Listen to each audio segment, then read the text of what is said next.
Assalamualaikum warahmatullahi wabarakatuh. Sahabat beriman yang dirahmati Allah Subhanahu wa Ta'ala. Kisah Adam dan Hawa merupakan cerita tentang asal mula manusia serta pengenalan manusia terhadap Tuhan dalam ajaran agama Abrahamik.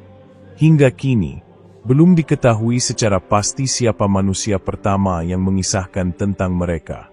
Namun, ada kemungkinan bahwa Nabi Ibrahim adalah orang yang pertama kali mengajarkan dan menyampaikan kisah ini. Ketika Nabi Ibrahim meninggalkan India, ajarannya tampaknya telah mengalami perubahan. Pemahaman tentang ketuhanan yang semula berlandaskan monoteisme mulai bergeser ke arah penyembahan dewa-dewa. India pada masa itu tenggelam dalam pemujaan terhadap berhala dan berkembangnya filsafat antropomorfisme, yaitu keyakinan bahwa Tuhan dapat menjelma menjadi makhluk. Pergeseran ini secara drastis mengubah ajaran monoteisme yang semula murni. Selain itu, tampaknya terjadi fenomena di mana para nabi didewakan dan kisah mereka mengalami transformasi luar biasa. Salah satu contoh kemungkinan perubahan tersebut adalah dalam agama Hindu. 3 aspek utama dalam Hindu, yaitu Brahma, Wisnu, dan Siwa, diduga mengalami metamorfosis dari kisah Nabi Ibrahim, Nabi Nuh, dan Nabi Adam. Perubahan ini begitu besar hingga akhirnya membentuk konsep baru tentang ketuhanan dalam agama Hindu. Di dalam Hindu juga terdapat 3 aspek Tuhan wanita, yaitu Parwati, Saraswati, dan Kali. Hubungan antara Siwa dan Parwati sangat erat. Bahkan seringkali digambarkan melalui berbagai simbol dan patung yang menunjukkan mereka dalam meditasi abadi. Salah satu perlambangan yang terkenal adalah lingga dan yoni, yang melambangkan persatuan antara pria dan wanita dalam konteks penciptaan kehidupan. Simbol ini merepresentasikan hubungan seksual antara laki-laki dan perempuan yang menghasilkan kehidupan baru, menjadi filosofi tentang asal mula alam semesta dan eksistensi manusia. Lingga dan yoni dalam Hindu memiliki kemiripan dengan kisah Adam dan Hawa. Hawa yang diciptakan dari Adam memiliki kesamaan dengan Parwati yang diyakini berasal dari Siwa. Penyatuan antara Siwa dan Parwati yang dilambangkan melalui lingga dan yoni mencerminkan hubungan antara laki-laki dan perempuan sebagai awal kehidupan manusia. Dalam agama Hindu, simbol ini menjadi lambang asal kehidupan, di mana manusia menjadi pusat dari pemahaman tentang eksistensi dan keberlangsungan dunia. Parwati adalah istri Dewa Siwa dan dikenal sebagai ibu dari segala dewi dalam mitologi Hindu. Menurut Purana, terdapat kisah di mana seorang bijak mengutuk lingga Siwa hingga jatuh ke bumi dan membakar segalanya seperti api. Untuk meredakan dampak kutukan tersebut, Parwati berubah menjadi yoni dan dengan tenang memegang lingga ke dalam dirinya. Kisah ini memiliki kemiripan dengan narasi Abrahamik tentang Adam dan Hawa yang berdosa dan harus turun ke bumi. Dalam teks Padmaurana, juga diceritakan bahwa Parwati mengambil bentuk yoni untuk menerima lingga Siwa, yang sebelumnya telah dikutuk oleh seorang bijak. Salah satu indikasi yang mendekatkan kisah Siwa dan Parwati dengan Adam dan Hawa adalah keberadaan anak-anak mereka, yaitu Ganesha dan Kartikeya. Kedua anak ini memiliki peran penting dalam mitologi Hindu. Ganesha, yang juga dikenal sebagai Ganapati, adalah dewa kebijaksanaan, ilmu pengetahuan, dan keberuntungan. Ia sangat mudah dikenali karena memiliki kepala gajah yang khas. Kisah kelahiran Ganesha merupakan salah satu legenda yang paling populer dalam mitologi Hindu. Menurut salah satu versi yang paling dikenal, Dewi Parwati menciptakan Ganesha dari tanah atau pasta yang ia gunakan untuk membersihkan dirinya saat mandi. Setelah patung itu selesai, ia menghidupkannya dan menganggapnya sebagai anaknya sendiri. Suatu hari, ketika Parwati sedang mandi, ia meminta Ganesha untuk menjaga pintu dan melarang siapapun masuk. Ketika Dewa Siwa pulang, Ganesha yang tidak mengenali ayahnya melarangnya masuk sesuai perintah ibunya. Merasa dihalangi, Siwa marah besar dan akhirnya memenggal kepala Ganesha. Parwati sangat berduka atas kehilangan putranya dan memohon kepada Siwa agar menghidupkan kembali Ganesha. Akhirnya, Siwa memerintahkan pasukannya untuk mencari kepala makhluk pertama yang mereka temui. Kebetulan, mereka menemukan seekor gajah, dan kepala gajah itulah yang kemudian digunakan untuk menghidupkan kembali Ganesha. Sejak saat itu, Ganesha memiliki kepala gajah dan menjadi salah satu dewa yang paling dihormati dalam tradisi Hindu. Ganesha sering dianggap sebagai dewa yang menghilangkan segala rintangan dan selalu dipuja pertama kali dalam setiap upacara atau aktivitas penting. Kepala gajahnya melambangkan kebijaksanaan dan kemampuan berpikir besar, sementara tubuhnya yang besar mencerminkan kesabaran dan kelimpahan. Salah satu kakinya yang berada di tanah dan kaki lainnya di udara melambangkan keseimbangan antara kehidupan spiritual dan duniawi. Kisah-kisah dalam mitologi Hindu seringkali memiliki makna filosofis yang mendalam. Lingga dan yoni melambangkan kesatuan antara laki-laki dan perempuan sebagai asal mula kehidupan, sebagaimana hubungan Adam dan Hawa dalam tradisi Abrahamik. Konsep ini menyoroti pentingnya keseimbangan antara aspek maskulin dan feminin dalam penciptaan dan keberlanjutan kehidupan di dunia. Sementara Kartikeya, yang juga dikenal sebagai Murugan, Skanda, atau Subramanya, merupakan dewa perang dan pemimpin para dewa dalam mitologi Hindu. Ia banyak dipuja terutama di India bagian selatan. Menurut kisah Hindu, Kartikeya dilahirkan untuk mengalahkan iblis bernama Tarakasura. Iblis ini telah menerima anugerah dari Dewa Brahma bahwa hanya anak Dewa Siwa yang dapat membunuhnya. Pada saat itu, Siwa sedang dalam pertapaan yang mendalam setelah kematian istrinya, Sati. Keadaan ini membuat para dewa khawatir karena Tarakasura terus menyebabkan kekacauan di alam semesta. Untuk mengatasi ancaman ini, para dewa meminta bantuan Dewi Parwati, yang merupakan reinkarnasi dari Sati, agar menikahi Siwa. Setelah pernikahan mereka, Kartikeya lahir melalui proses unik yang melibatkan api ilahi dari tubuh Siwa.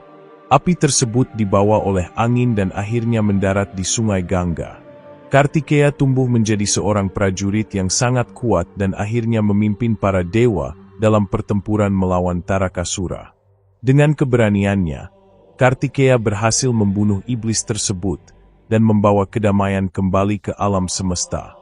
Dalam Hindu, Kartikeya sering digambarkan membawa tombak, yang melambangkan pengetahuan dan kekuatan. Kendaraannya adalah seekor merak, yang melambangkan kehancuran ego dan kejahatan. Wajahnya yang tampan dan tubuhnya yang kuat mencerminkan keberanian serta kekuatan seorang prajurit sejati. Meskipun bersaudara, Kartikeya dan Ganesha memiliki sifat yang sangat berbeda. Ganesha dikenal karena kebijaksanaan dan sifatnya yang penuh kasih, sementara Kartikeya dikenal sebagai prajurit gagah berani yang selalu siap berperang melawan kejahatan. Dalam salah satu cerita terkenal, terdapat persaingan antara Ganesha dan Kartikeya. Suatu hari, Dewa Siwa dan Dewi Parwati mengadakan perlombaan di antara kedua putra mereka.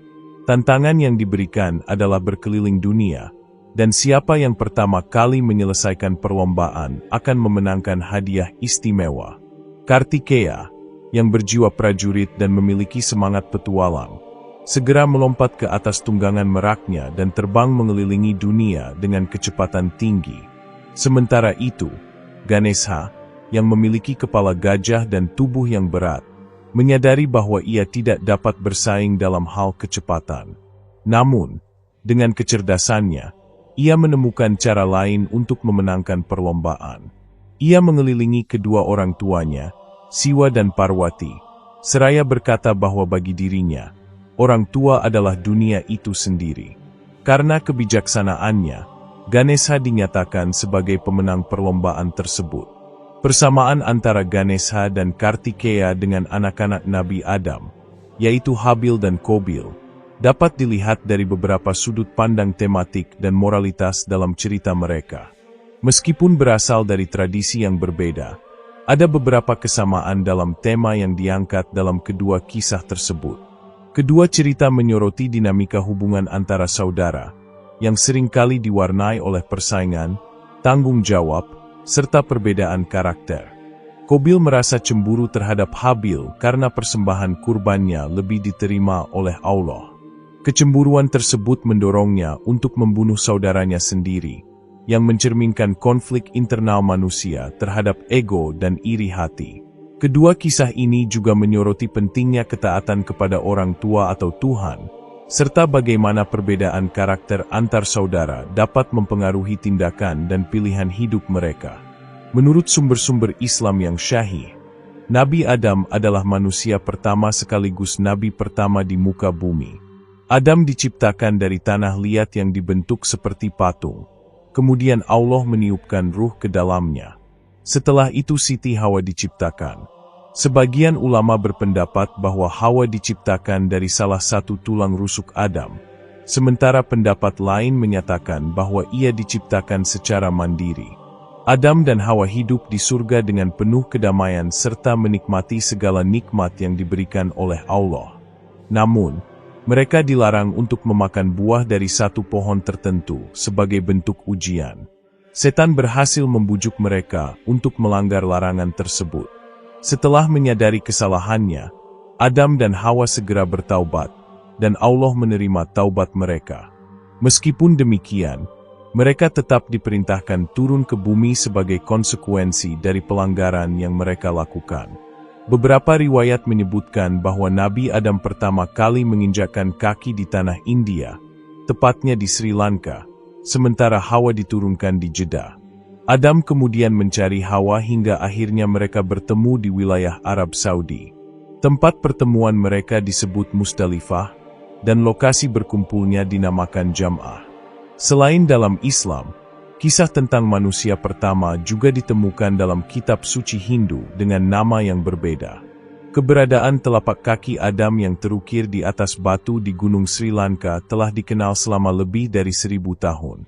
Terdapat pula jembatan yang menghubungkan India dan Sri Lanka, yang konon dibangun oleh Adam, sehingga semakin memperkuat teori bahwa Nabi Adam diturunkan di India.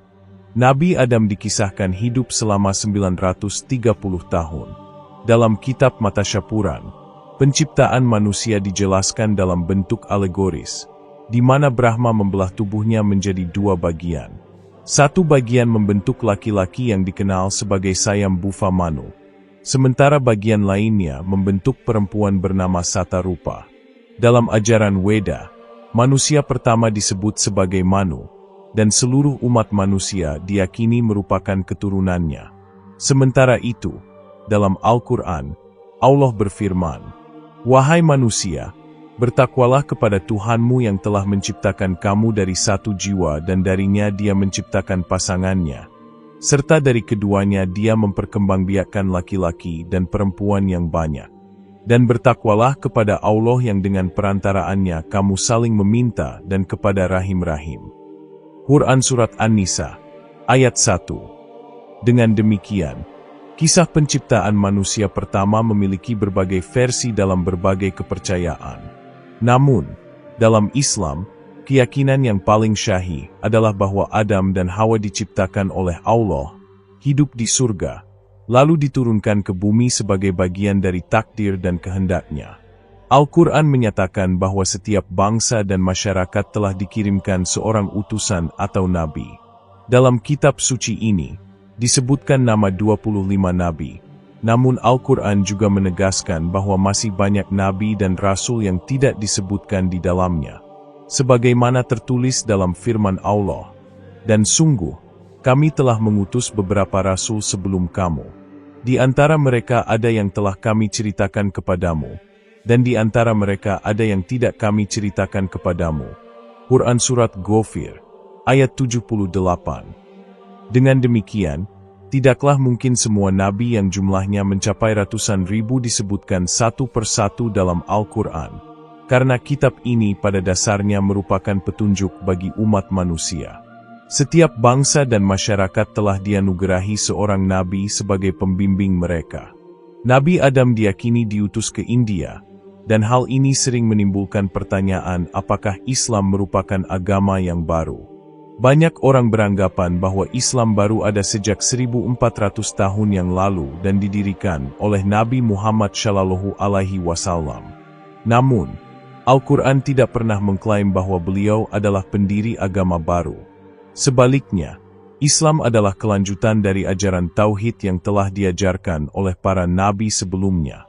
Dalam Islam, Nabi Muhammad disebut sebagai penutup para nabi atau Khatamun Nabiin, yang tidak membawa agama baru melainkan melanjutkan agama Allah yang telah disampaikan kepada nabi-nabi terdahulu.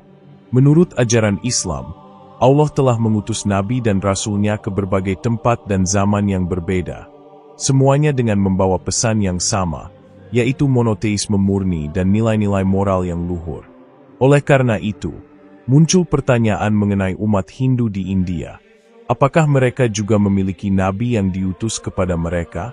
Semua komunitas yang percaya kepada Tuhan pasti memiliki nabi yang membawa ajarannya. Namun, banyak di antara mereka yang mungkin tidak menyadari keberadaan nabi tersebut, atau ajarannya telah bercampur dengan tradisi dan mitologi. Dalam kepercayaan Hindu, kitab suci Weda dianggap sebagai firman Tuhan.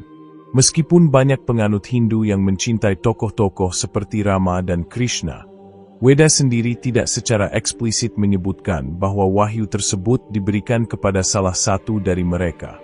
Jika Weda memang merupakan firman Tuhan, pastilah ada seorang utusan yang menerima wahyu tersebut pertama kali. Sayangnya, nama nabi yang menerima wahyu ini tampaknya telah hilang dalam cerita mitologi Hindu. Dalam Al-Quran, Allah menegaskan bahwa setiap umat telah menerima seorang nabi, dan tidak ada suatu umat pun melainkan telah ada padanya seorang pemberi peringatan. Quran Surat Fathir, ayat 24. Akan sangat mengejutkan jika India, yang merupakan salah satu pusat peradaban manusia tertua, tidak memiliki nabi yang diutus ke sana. Kemungkinan besar, nabi yang diutus ke India telah hilang dalam kisah-kisah mitologi. Jika kita mengakui bahwa Nabi Adam alaihissalam pertama kali menginjakkan kaki di India dan merupakan utusan Tuhan yang menerima wahyu, maka tidak mustahil bahwa ajaran beliau masih tersisa dalam kitab suci Hindu seperti Weda. Hal ini sejalan dengan fenomena yang terjadi pada kitab-kitab suci sebelumnya, seperti Taurat dan Injil, yang mengalami perubahan dan distorsi dari ajaran aslinya. Wallahu a'lam bishawab. Mohon maaf apabila banyak kekurangan. Wassalamualaikum warahmatullahi wabarakatuh.